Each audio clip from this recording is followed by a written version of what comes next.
Good afternoon. To start off, my apologies on this late submission, due to technical difficulties and all that other, but that's just excuses.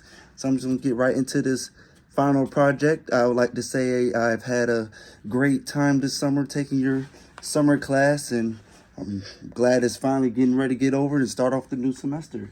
But here we got the final project that was assigned. I did my country was on China.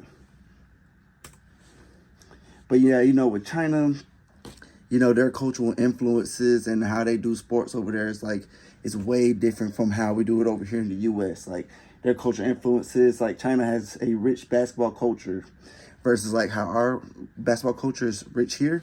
But in China, is they also have a large fan base for the sport. The popularity of basketball in China has been influenced by various factors, including the success of Chinese basketball players in the NBA, such as Yao Ming. And that's like the thing, like nowadays, a lot of players are coming from overseas to come play in the NBA here in the US, which tells you how rich our and how important our league is over here. Such as Yao Ming, a very old basketball player, great guy, great player. The NBA's presence in China has also contributed to the growth and development of basketball as a major sport in their country.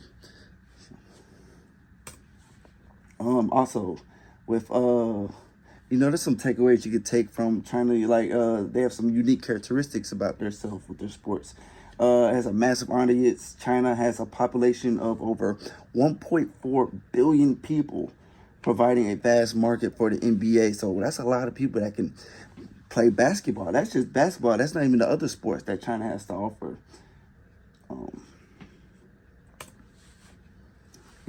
Life in China with their sports, growing, their middle class has been expanding rapidly, resulting in an increase in disposable income and highly prosperity for customer spending. The presents opportunities for the NBA to market the products and services yeah.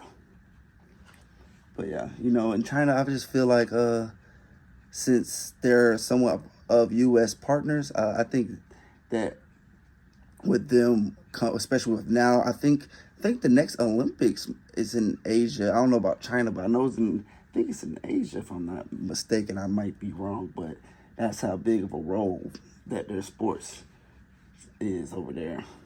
With it being 2023, esports is a big thing. China's China, their technology is more advanced than ours.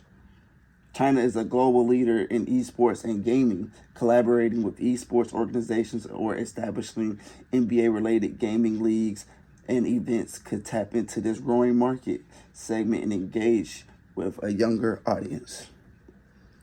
Yeah. The Chinese market, their market, by analyzing the Chinese market and understanding its unique characteristics, the NBA can develop tailored strategies to effectively engage with Chinese fans, increase brand presence, and capitalize on the vast opportunities offered by this growing market.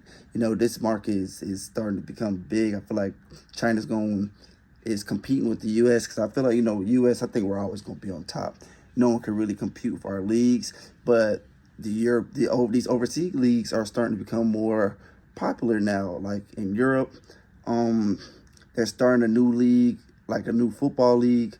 I think it's like UFL or something. But people who can't get drafted, to NFL over here, they just go overseas and become superstars across the ocean, in other continents. But they wouldn't be making as much money as they would here because that league isn't as popular as NFL, NBA, MLB.